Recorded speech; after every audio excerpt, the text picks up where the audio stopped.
Take me home, country roads, to the place I belong.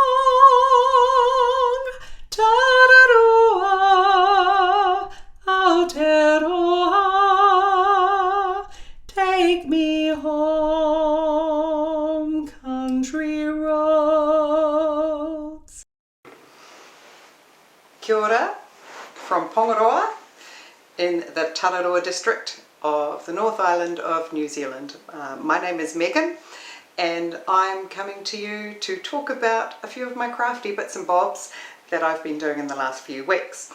Thank you to all those people who've subscribed. I'm forever grateful. It gives me a little buzz when I look at the numbers and I think, oh, somebody wants to see another one. Excellent.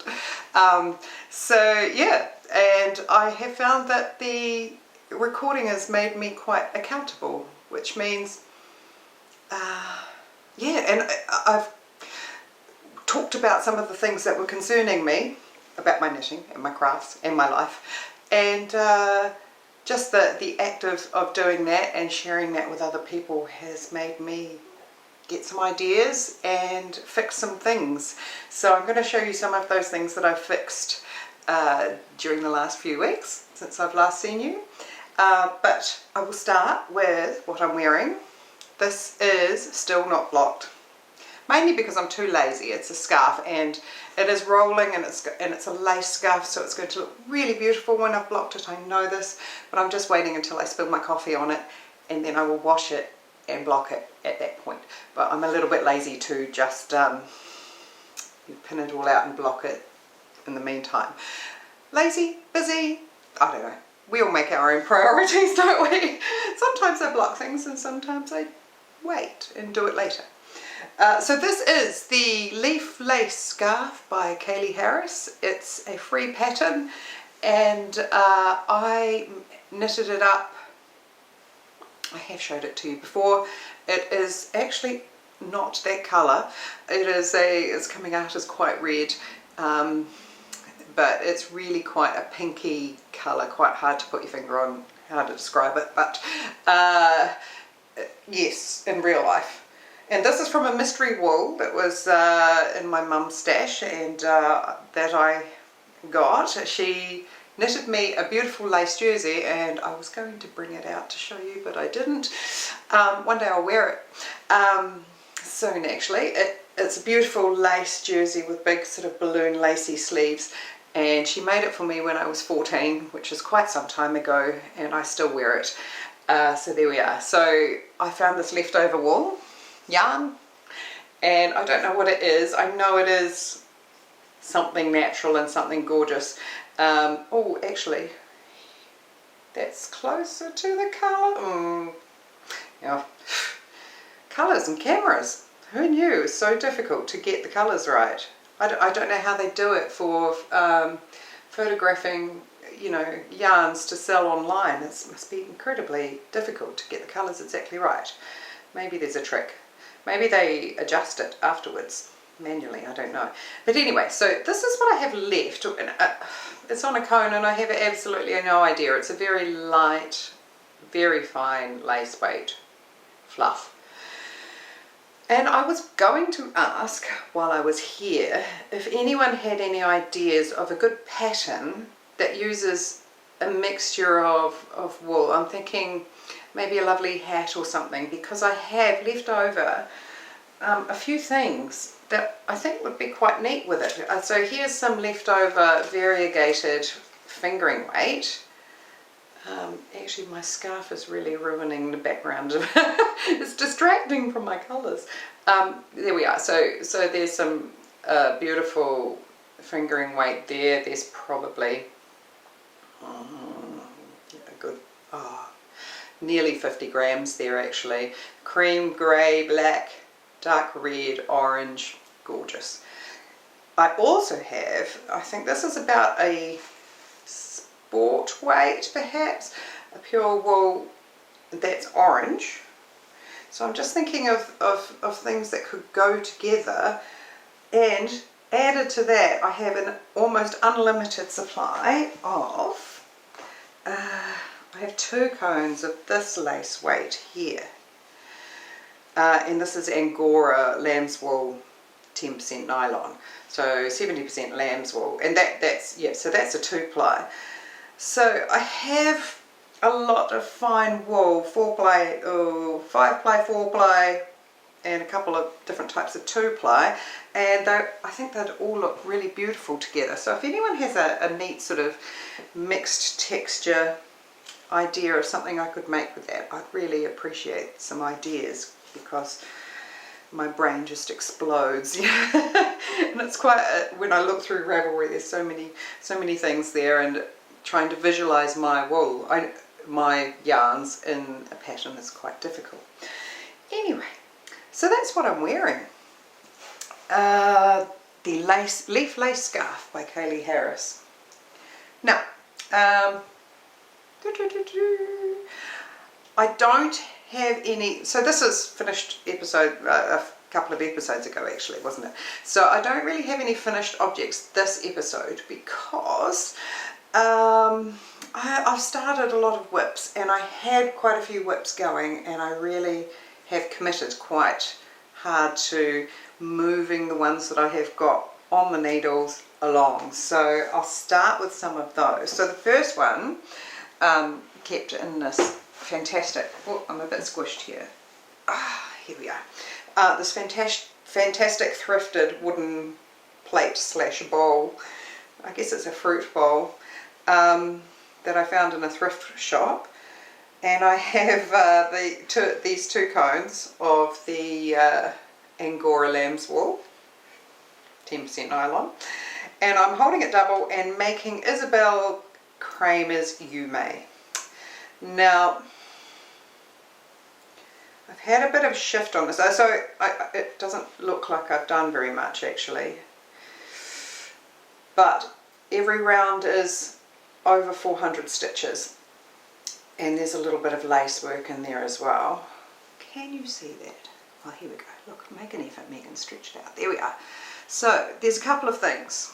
It's top down, and I'm going to make it a t-shirt. So this is what I'm thinking of as a spring summer knit for myself. Although, so I'm in the southern hemisphere, of course, so we're coming into spring now.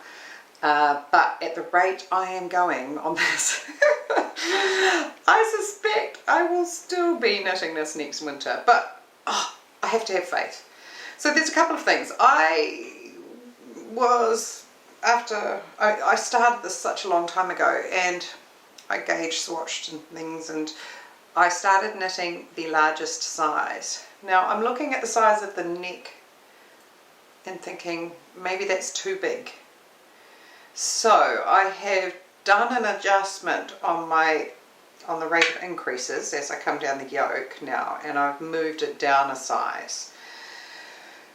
And the other thing I don't know what's going to happen is rolling like anything on this neck here. I don't know what will stop that, whether blocking it out will stop that once it's finished. If not, I'm going to have to be clever and do something. But anyway, because it's kind of covering up half the effect of the lace. So anyway, I think one of the reasons I did the larger size, because I went down a needle size because I didn't want it to, I wanted a denser fabric so that it wasn't too see-through, because I was going to wear it sort of just over a bra in the summer. And yes, and I'm not really, no, yeah, well, I don't have to explain that. You will understand. So anyway, that's what I've been doing. I've been sort of picking that up. I generally tend to work on this one in the mornings. And another huge thing I've learned, because I've always been quite a slow knitter, because I was an English, sort of, now, I don't know, I was taught to knit English style, and by my mum, and most people here in New Zealand, that's how they knit. And in fact, I was at my craft group a couple of weeks ago, and I mentioned that I taught myself, and I was practicing and working on continental style knitting, and they didn't know what I was talking about. So yeah, but I have been practicing it a lot, because obviously this is very, these are 3.25 millimeter needles and over 400 stitches per round on, yeah, so what is supposed to be a fingering weight, it's double lace weight. And so obviously there's a lot of stitches to practice in stockinette. My continental knitting. So it has improved a huge amount, and it is faster even though I'm not very good at it. So I watch other people knit online and they're just very speedy, but maybe they've been doing that technique for longer than a month.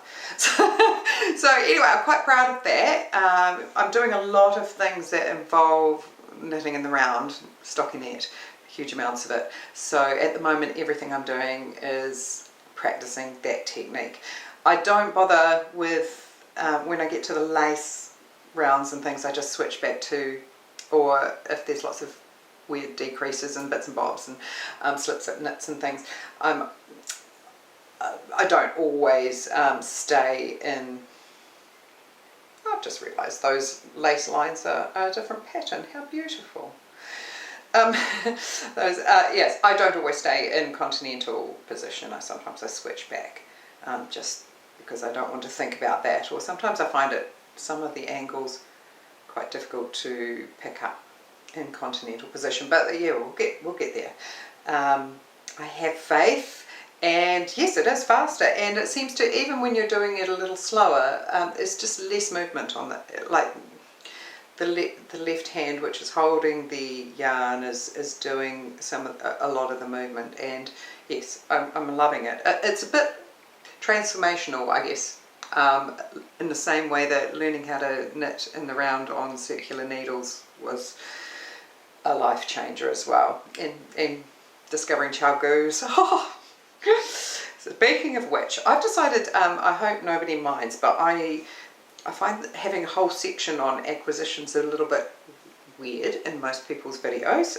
So I'm thinking, because most of the time I acquire things to be used immediately on the projects that I'm doing, so I'm just going to pepper, if I've bought something, I will just pepper it in as I come across it. So this yarn, I forgot to say, I bought on Facebook Marketplace secondhand. It smells horrendous. I think I've mentioned in a previous episode, and I just cannot wait to finish this and wash it and change the odour. It's very dusty. It's been decades in someone's cupboard, I think. Right, so the other no, I'm going to do show you one of my scrap projects, or just tell you about the progress that I've made on that. And this is where I say, like, doing a video is so what's the word? Yeah, it holds you accountable. So I talked about my scrappy blanket that I'm making, knitting up little corner to corner squares with any yarns that I have that are natural or homespun or just natural colours. And I'm making here they are. They're very, very homey, and I keep worrying about that, and then I keep remembering that I'm making this to put in our cabin, which is a little 10 square metre home-built cabin, which has no power, you know, it's all candlelight, and it's lovely. It's up on the top of the hill, it has a beautiful view of the mountains and sunrises, and we're vaguely, at the moment it's just a little guest house for us. My partner and I lived in it for a couple of years because we're crazy. And then finally we found a real house, which is not quite a real house yet, but we're in it.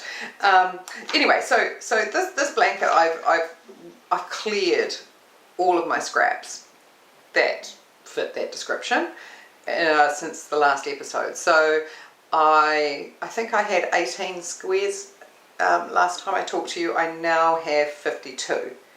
I need 81. So I need 40, I'm going to do 9 by 9, and I need 41 of these and 40 of any other random ones. Now they are all random sizes. I didn't mean them to be random sizes, but that's how it works out when you can't even remember what size was the standard one. So what I'm going to do is get quite creative with the, here's the biggest one. This one was a monster. And so this is going to be my template. I've already done a single crochet line around that. Obviously I haven't sewn in any ends anywhere yet. That's another month's worth of work. And I will make a template of this, and then with every other square I will take the natural cream colour and just crochet and keep crocheting single crochet around it until it is this size. That's the plan. So yeah, we've got 52. So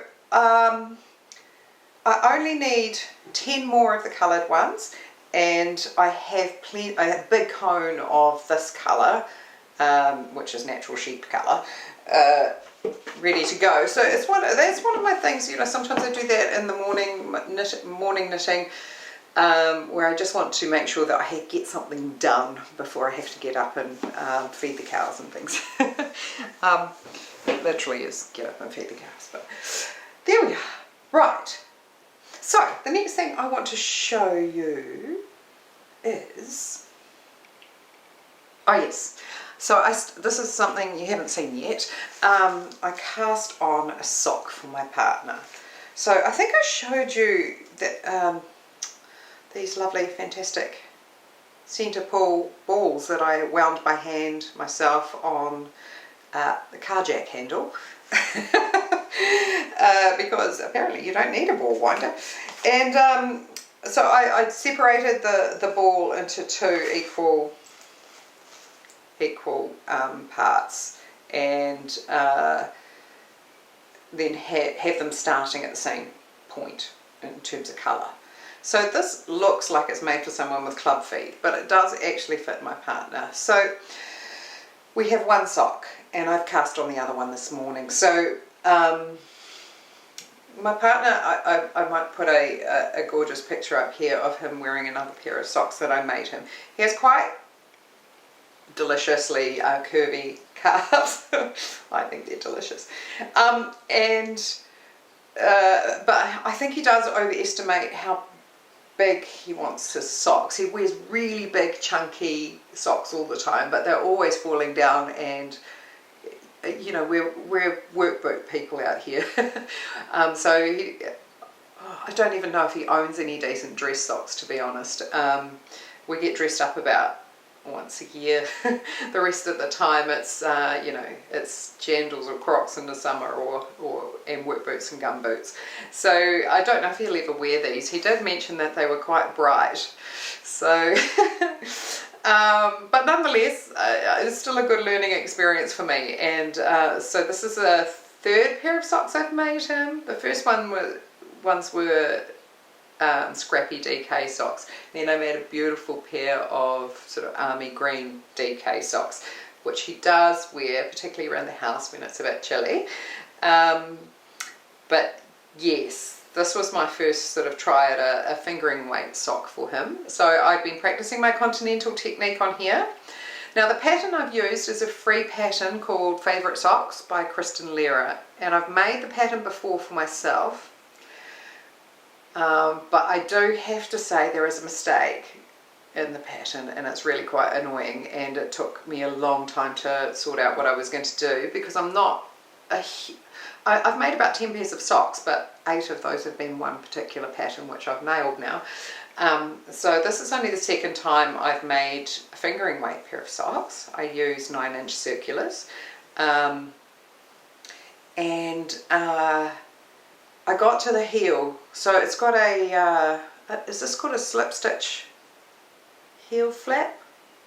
I don't even know which bit of a sock is a gusset, honestly. Really don't. All these parts of socks I've never even like heard of before until I started watching podcasts. So I'm sorry. This is the cuff, you know that. Alright, so we've got the leg, and we've got this little slip stitch flappy bit here on the back of the heel, which is great. But then when I came to turning the heel, the numbers didn't work out. The numbers were wrong in her pattern. I did it 3 times and the turn wasn't in the centre. The whole thing was just off centre, and I had more stitches on one side than the other side, significantly more. And I was like, how did this happen? And then I watched her tutorial video in which she's actually doing the middle size, not this size, but she does briefly mention that, oh, if you're doing the large size, this is the 72 stitch sock or something, then it'll be X number of stitches across before you do whatever it is you start to do when you're in the middle of a heel turn. And it was different from what was in her written pattern. So I just sort of got a bit frustrated and I went online and just put in heel turn calculator into Google. Amazing. The internet is amazing. We've only just really got internet out here. I've spent a couple of years with almost no internet at all, like no mobile phone reception and no electricity and yeah, no internet. Sometimes I go down to the pub to use their Wi-Fi, but that was about it. So we're back online now because they built us a new tower near here. So where I live it's actually considered an up-and-coming tourist spot, believe it or not. All the New Zealanders are watching it and they're like, where? But it's on a classic motorbike trail ride. It's absolutely beautiful, and we're just quite a central little village on this road. There are 4 roads leading into our town. One goes straight to the beach, and it's really quite a nice beach with quite a big community there. So that's about 25 minutes, mainly dirt road, out to the beach from here. Going south, we're about 1 hour 10 minutes from a pretty big sized town called Masterton, and going west it's 45 minutes to Tussah, and going north it's 50 minutes or so to Dannevirke, maybe 45, depends how you drive. At any time most of those roads can be blocked with slips. We can't get to Masterton at the moment, we have to go all the way around.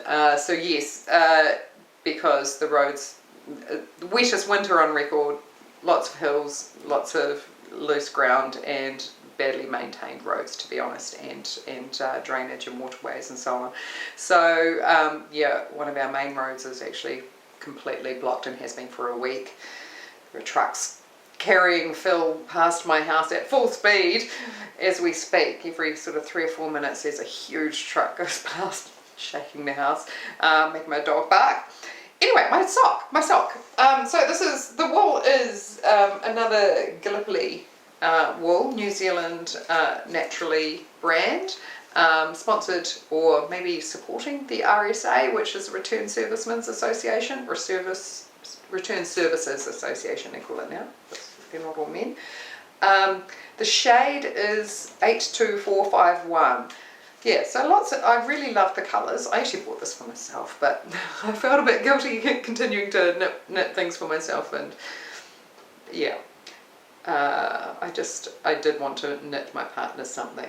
I'm not sure this was the right choice, but anyway, that's alright. So we've got beautiful blues and greens and browns, and yeah, it will be a good learning experience, even if it doesn't quite work. He has tried this on, it does fit. Oh, there was one other thing I was going to say about the pattern, is that it's just plain stockinette into the toe. I think I might have done the foot just a fraction. I should have done another 3 or 4 rows, perhaps, rounds, before decreasing for the toe. And so there was a little bit of pressure there when he tried it on. I thought, oh, I don't think that's going to last, because he's quite hard wearing on his socks. So maybe the fact that he won't wear them that often means that they'll last a bit longer in his drawer, because he likes to have a lot of clothes. He hoards clothes, my partner. But it would be better if the toe was reinforced like the heel is or something, however you reinforce them. So what have I learned? I think, oh, and I had this much left over of the one sock, which is a lot.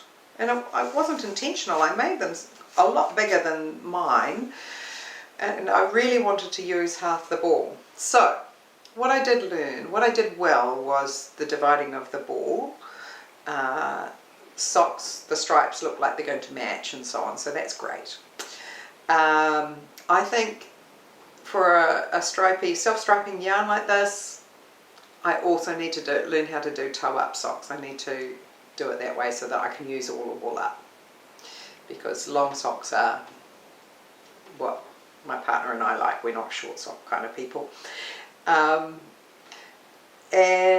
yes, and reinforcing the toe.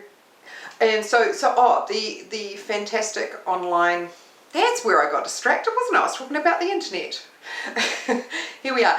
So the online heel turn calculator, which works perfectly. You just put in how many stitches you've got on your heel flap, and it gives you and what kind of heel you want. And so I just did this first one that came up, but it's a bit pointy, I think. Can you see that? Yes, I think that's too pointy. It looked fine on his foot. It all curves out, doesn't it? But I think next time I would use there was one that was a more rounded heel, and I would do that one. There we are. So that's that. Kept in an old pencil case of my daughter's. I really like these pencil cases. They're as cheap as chips. And I've got, oops, can I do this without undoing something?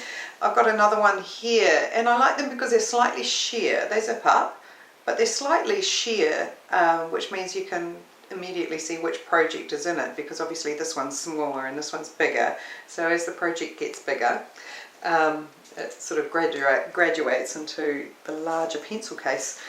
Yeah, I quite like those.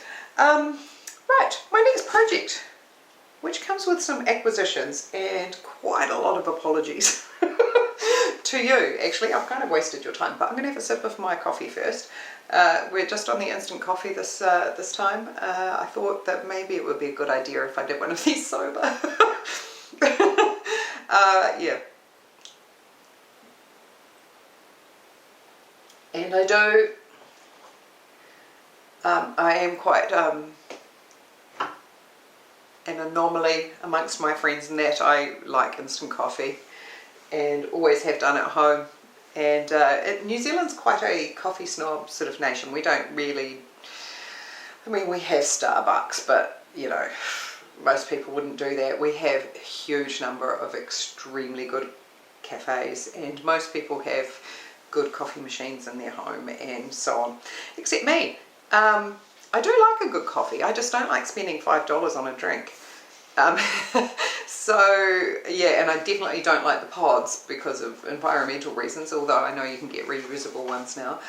But I mean, I will have a coffee machine one day, but it will be a real grindy coffee machine, perhaps, although the noise kind of irritates me. Yeah, anyway, so I like instant coffee and I drink it all the time. I was going to talk to you about my next project. Oh yes, my apologies. So, the teal yarn that I bought, the Holst yarn, here we are, colour Marlin, and oh, there we are. Absolutely gorgeous. So I bought squirtles of this on a whim because I think I was buying a new size needle, and everything is online shopping out here, so you know, once you're paying postage you always want to buy more than one thing. So I thought, oh, I'll buy some flash yarn because I had some savings at that point, and for a spring/summer jumper. And they didn't have the colour I wanted. I wanted more of a blue jumper, and they had this, and it looked beautiful, and it is beautiful. The lovely Kate, who said, I don't think I'm going to agree on our dislike of teal. I actually really love teal, that's why I keep buying it. But anyway, here it is. It's quite heathered, isn't it? This is the Supersoft. So is it 50% merino and 50% wool? I'm not sure, I can't quite remember. But anyway, here it is. And I suddenly went, I didn't really want a teal jumper. It just wasn't what I wanted to knit, but then I thought, oh well, I've got it now, I've got to do it. And I was swatching last time for a flax.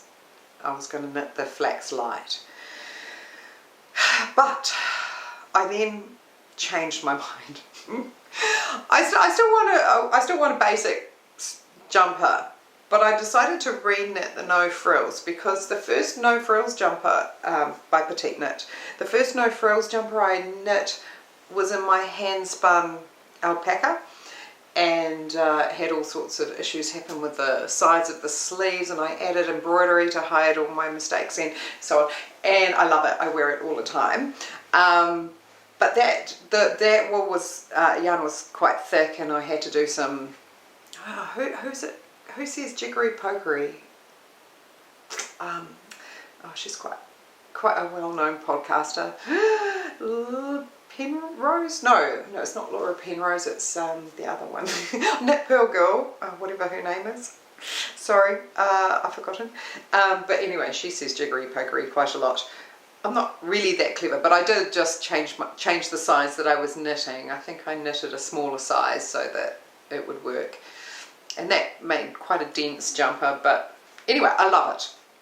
So I decided to re-knit that jumper in the actual size wool that was recommended, which meant buying some silk mohair to go with this, which gave me an opportunity to change the colour basically. So that brings me to an acquisition, and I was actually going to go away and look up what the name of this colour is. So I bought some Rowan Haze in this colour, and I will, so that's the Kidsilk mohair. So it's very blue in comparison, and I thought that would adjust it. I was looking at doing all sorts of interesting things with like really dark browns and that kind of thing to go with it, but I had to keep reminding myself I wanted a light summery, and I think these two colours together kind of, it's just very watery, isn't it? It's very, yes, it looks like lakes and sea and things like that. So I think that was a good choice. And now the number on the Kidsilk Haze is 00.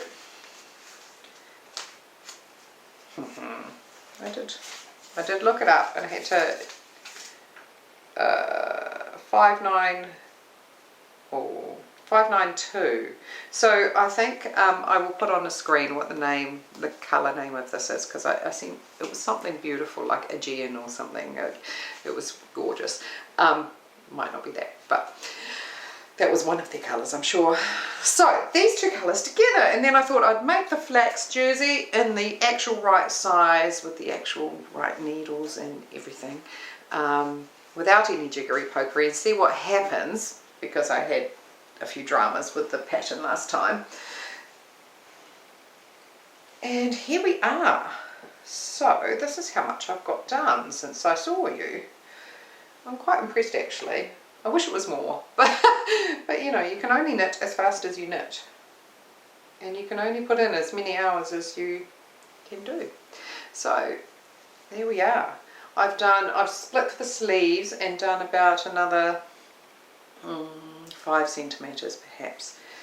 I'm doing the extra large. I think that's the third to biggest size. Yes, I think that's what I'm doing. I was a bit worried that, again, you know, thinking, oh, have I overestimated what size I need? But then I held this up against my brown No Frills, which I love, but it's a little large, but actually I quite like it is. and this was a bit smaller, and I thought, well, that's good, that's ideal, because a finer jumper, you know, thinner, more springtime kind of jumper, I don't want it too oversized. So there we are. Oh, what else can I say about it? I just love the, can you see how the colours come out? It's really, there's a little bit of yellow lighting coming in there because I had to put some extra light in. It's nearly dark here. But it's really changed that colour to something blue. So there we are, I've won it, except for how much I've spent. So all up, I've probably spent close to $260 on the yarn for what is a plain jumper to just fill a space in my wardrobe. It's not like going to be a work of art. And I'm like, what am I doing? But anyway, this is my hobby, and I don't do it all the time. In fact, really, I'm aiming for most of my wool to be coming from my sheep and my neighbours' alpacas and so on. So anyway, yes, it's a little bit of naughty, but you know, what can I say? We don't do a lot of shopping out here in Pongaroa, so that's my No Frills jumper. Good. So while I'm here, I'll flick in another couple of acquisitions that I got this week, and related to the No Frills, I've got my first set of try-on cords, and they just arrived at lunchtime today. So after I finish this, I will watch the Nitty Natty video again on how to put these through into my sweater, so I can try it on and really just confirm to myself that I'm doing it right and it's going to look okay. Because the length is easy to work out, but yeah, just the size and the shoulders and things. Oh. Speaking of which, I watched a fantastic, well, I thought she was fantastic. She was really quite cute. Her name was Emily Kate Makes, I think was the name of the podcast. And she had just made a Felix jumper. And I was talking last episode about my Felix cardigan being too large, and she was just like, has anyone else here got that gauge?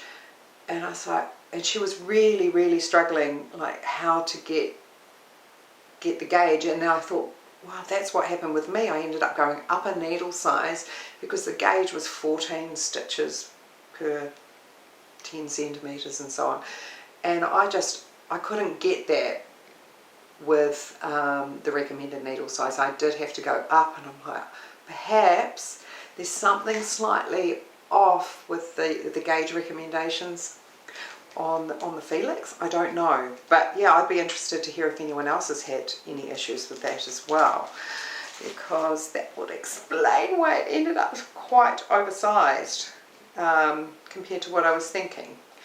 Anyway, the other little thing I bought this week with these is from Cocoknits, and this really cute little, it's just a cardboard box, but it's got a great little, I love it, the magnet. Oh, listen to that, isn't it gorgeous? And these are just a set of precious stitch markers, because I have, are they Knit Pro ones? I don't know, but they're big plastic bright coloured ones, and I just wanted some pretty ones. Oh. There we are. Yeah, so 3 different types and sizes in 3 different colours: rose gold, silver and gold.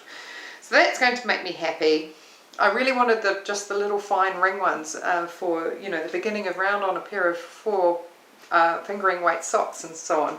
You don't want a big plastic clippy thing there.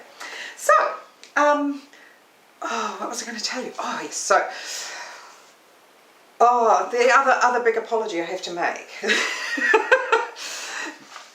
and this is to do with my spinning. So I had the Honeydew, which is this fantastic bag of 800 grams of roving that I bought. So if you haven't been here before, I will have explained that normally I spin from our own fleeces, from our own sheep that I share. And so, you know, I'm picking out all the dags, and washing it in the sink and drying it out on the airing rack out on my veranda. And for the last 3 years I've been hand carding, and I've done 4 big jumpers with my own fleeces, and also some alpaca fleeces that have been given to me. And I just thought it would be really interesting to buy a professionally carded wool and see what spinning was like that way. And I was really struggling last time. I told you that I'd given it a go, and because this is okay, so this is from the Little Wool Company. It's a woman called Gratton. She lives in Fielding, and she produces an amazing amount of stuff. And this is 80% Corriedale and 20% Tussah silk. I still have not researched what Tussah means, but anyway, that's what it is. And it is called Honeydew, the colour. So it's cream and browns and yellows and some naturals in there. And I love it, absolutely love it. It's terribly soft. I couldn't spin it last time because I was being a little bit pig-headed. And I'm sure anyone that's actually an experienced spinner was like rolling their eyes when I said, I just don't want to look at any more YouTube videos, I want to work it out. Well, I couldn't. So I started with learning. I saw one of my favourite podcasters is Madam Mel. I will link everything below. I will have to rewatch all of this and write down what I've said and make sure that I connect it too. So down below. And Madam Mel, she lives on the Orkney Islands, and I just love watching her podcasts. And I did notice, I hadn't watched this one, but it popped up in a list when I was looking at her channel, and it was talking about how to pre-draft your roving for spinning, and I was like, what's pre-drafting? So I was trying to spin from this, and it was just a disaster, obviously, because that's not what you're supposed to do. You're supposed to rip off a big chunk of this, you know, like a metre or more, and then divide it into quarters this way, and then take each piece and just stretch it a little bit all the way along so that you're releasing the fibres from each other so they're not all locked together. And then it spins like a dream. It spins like a dream. Amazing what happens when you do it right. So this is, I'm a little bit embarrassed. I'm not an expert. Oh, there we are. So that's what I've spun up, finished spinning that one up this morning. I quite like this one. It doesn't show so much on there compared to in real life. It's quite goldy brown moving to yellow, that one. I really like the way the colour moves. Anyway, so there was that. The other thing was that Anna, the woman that produces the wool, had said to me on an email, oh well, because of the silk content you'll want to 3-end chain ply or Navajo ply. I'd heard of Navajo plying, but I was like, oh, it's a whole new thing. So once I got the first bobbin single spun, I thought, okay, I'll give Navajo plying a try, and I watched a Gillian Eve video and went, okay, so it's just like finger knitting really. But because my single was quite thin and the silk was quite slippery, it kept breaking. So this was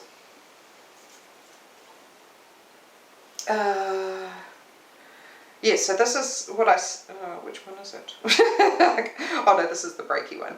Yeah, so this is what I started doing, and the single kept snapping. And I was struggling away and thinking, oh, I'm going to have to make thicker singles. And then I was like, oh, eventually I went, oh, just Google it again, Megan. And so I Googled a video on how to fix your single when it breaks, when you're Navajo plying, which came up with a video, like all of 1 minute 40, which showed me 3 different, I don't know who it was, I'm sorry, it showed me 3 different ways of fixing a broken single as I go, and I was like, wow. But the other thing I learned while watching how to fix my broken singles was that she was holding, so you've got a loop, and then you go through the loop, and you're spinning away, it's all spinning at the same time. You go through the loop and pull out the single and make a new loop, and you're just sort of moving it along, you know, like one big long chain. But this woman, I had been sort of holding my loop quite wide and then pulling out the new single through that against it, and I was putting too much pressure, and that's why it was snapping. I don't know if that makes any sense. I should probably take a video and show you what I was doing wrong, but this woman on this video, when she was showing me how to fix the broken ones, was just holding it all quite parallel like this, and she also had the pinch on all 3 points, the 2 sides of the loop and the single that was coming through, all were spinning with between the gentle pinch of her fingers, and so she was supporting it that way as well. And I was like, okay, that looks really different. So a whole minute 40, I learned 3 ways of mending a broken single, plus that I was holding it wrong. And so I spun the rest of that bobbin, and I've put it together. See, I can't even tell which one's the bad one and which one's the good one. Maybe I should just use them both. This is the good one, I think. Yes, and so I did this one and it didn't break at all. A whole 18 metres of it. But anyway, it didn't break at all. So I think we're on our way with Navajo plying, and I can't wait to cake this up into balls, which brings me, I'll jump sideways a little bit because after my last video where I was complaining about not wanting to learn how to Navajo ply because I'm picky-headed, I've got over that. Sorry, world. My friend Casey, who is a fantastic artist and craftsperson, she just messaged me and said, well, you've got plenty of neutral, why don't you just 2-ply it with pure wool? And so that's what I've done here with these 2 cakes here. And I did that and it works beautifully. It was absolutely fine. And I thought, gosh, that's going to make my fantastic Anna Gratton roving go a long way. However, I don't like marl. It's just it comes up slightly marled, with the, you know, 1 ply being completely sheep's wool and 1 ply being the honeydew mixture. So that, now this is quite weird and probably only New Zealanders will understand, but I hate marled wool because of Norse Wear Farm Flex socks.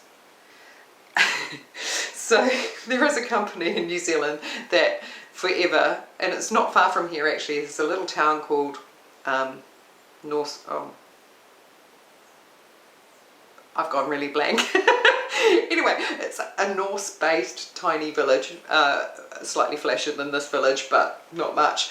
And they have a big factory that produces a lot of woolen goods, and a lot of very farmy woolen goods. And there's a type of wool that's really rough, very mild, and they make these big baggy farm socks, and they've just been around forever, and it's just a very blokey thing. And every time I see mild wool, it doesn't matter how fancy the colours are, it just always makes me think of that. So anyway, this is a beautiful product, and I'm going to make a cabled hat. I'm thinking of making, is it Jason's cashmere hat? I think that's what it's called. It's a free pattern on Ravelry, but it's quite a popular one, and I really like it. It's the one I like the most, to the extent that I had to go and buy another pair of 4mm needles this week. That's another acquisition, because I was using the 4mm needles on my no frills jumper, and I couldn't start my cashmere hat, which I really, cabled hat, which I really want to do. It's not cashmere, but Jason's hat was cashmere. My hat is going to be angora wool mixed with beautiful, beautiful Tussah silk and honeydew Corriedale from the Little Wool Company, which I will link below. Now, finally, second to finally, that leads me to another acquisition. This one I didn't pay for. A woman in our town is retiring. They've sold their farm and they're moving to town. And she turned up in my driveway last week because I had a big whinge about not having a Swift last time. Looky here. She was like, "Is this any use to you?" And I was like, yes it is. So there we are. I have my very own beautiful, I haven't even used it yet, wooden Swift here. So I no longer have to, wrap it around my knees or around the backs of chairs and things while I use my car jack handle to make my centre pull cakes. But anyway, I'm really, really excited because also it's just so, it's a beautiful piece of, it looks like art to me. And so that's sitting next to my chair in my craft room and I admire it daily and I can't wait to use it, which will be within the next, well, I've got these two, haven't I, to cake up. And so I have a little system for my skeins because I end up with so many things happening at once. And I've just realised that there is a bat of wool that's gone missing. Oh no, I know where it's gone. Anyway, in that I use one piece of coloured wool, different colours.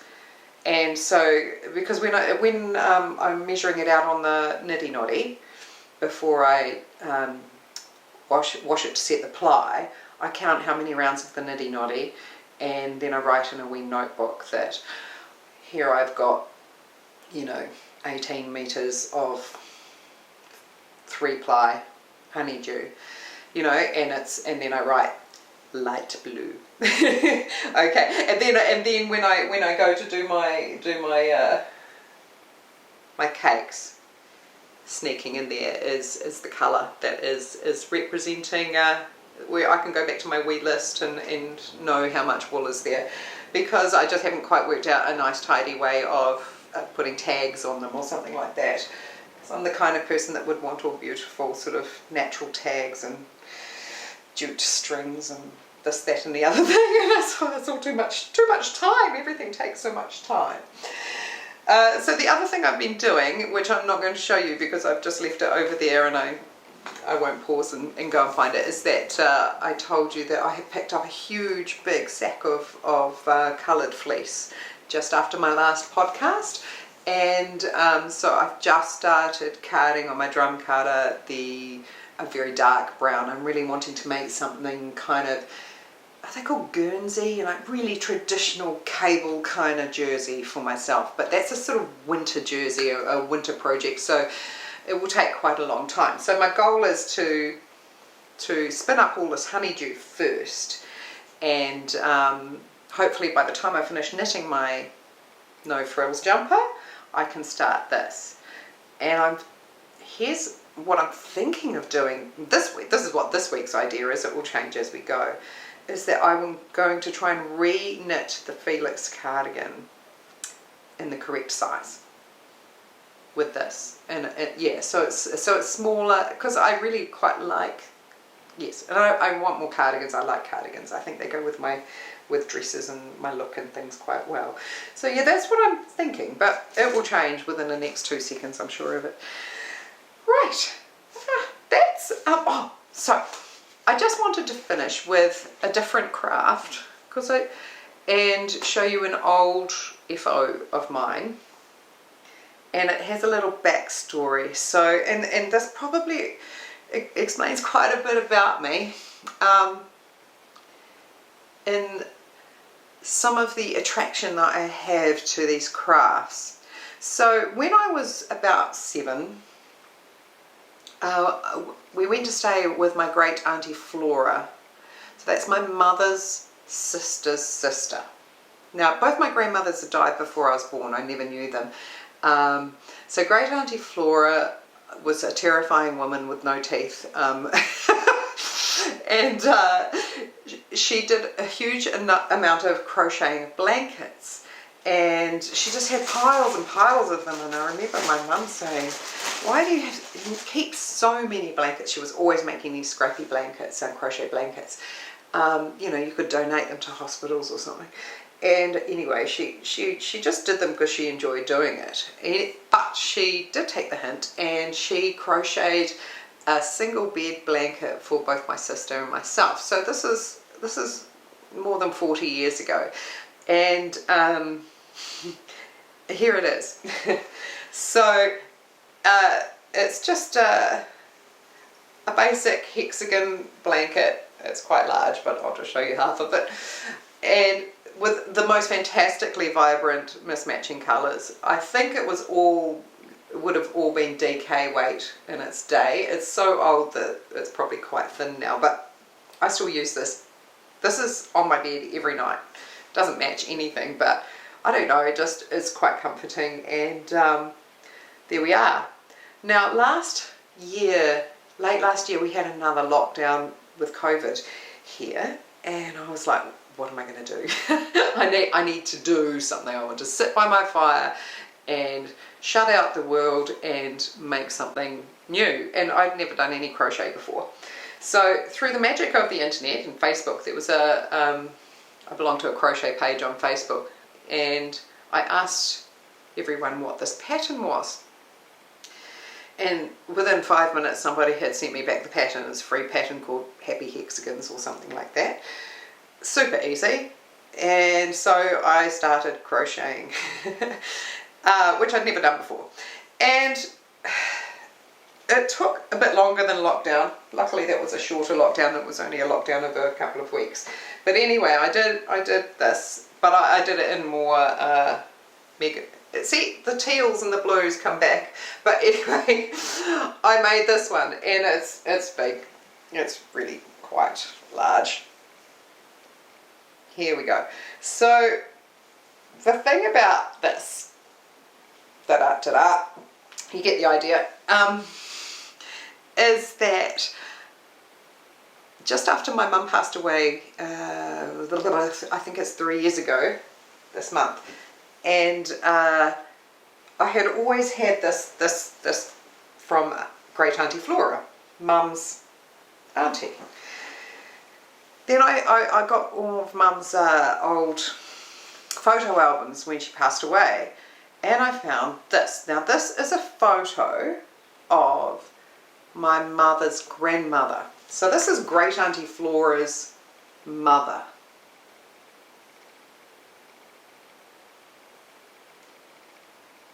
And there she is, Nanny.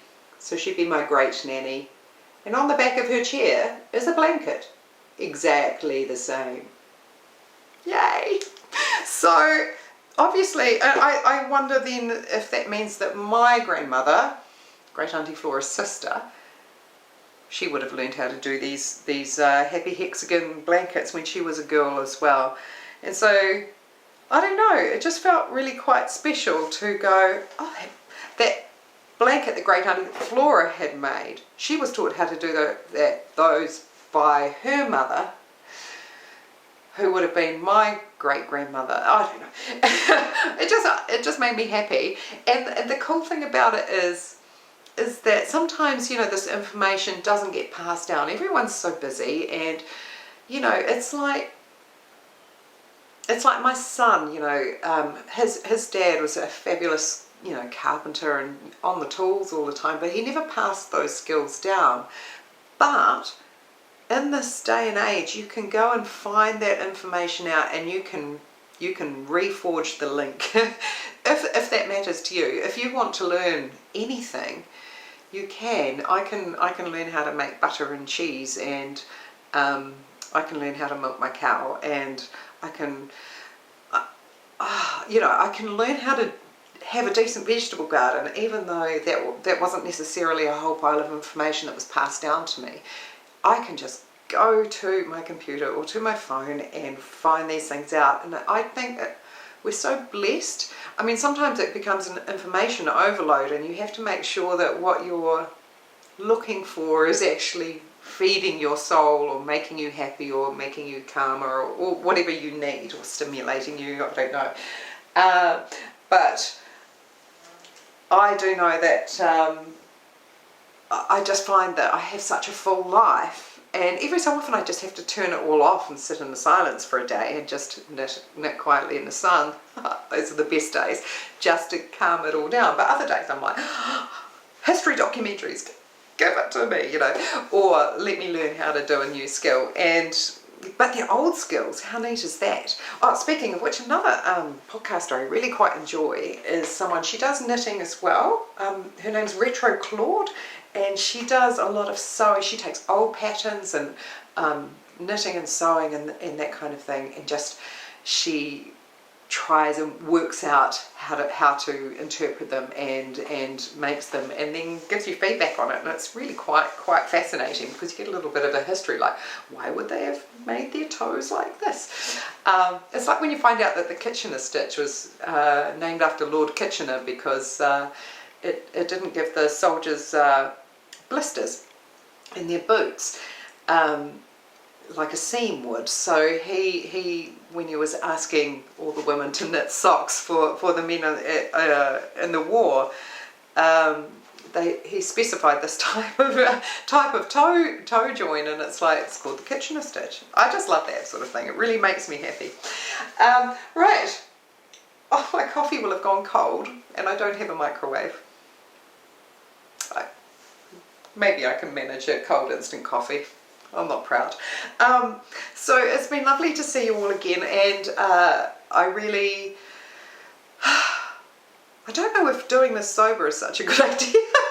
I feel like my sense of humour is not quite as firing as it was on the last episode, but there we are. Maybe I think I'm funny when I've had a wine. But it's been lovely to hear your comments and have interaction with you online. That's quite amazing. I do make a little commitment to try and get back into the concept of Instagram and seeing if I can make that work for me. It's all, you've got to work it into your lifestyle really, don't you? And see if it makes you happy as well as makes doing what people expect you to do as a podcaster, whatever that is. Anyway, thank you for all the positive feedback.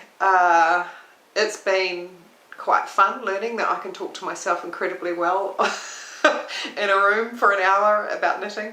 But anyhow, hopefully I won't leave it so long next time, because I've realised that even when I don't have a finished object, I have quite a lot to say. And I'm really looking forward to seeing you again. Thanks. Bye.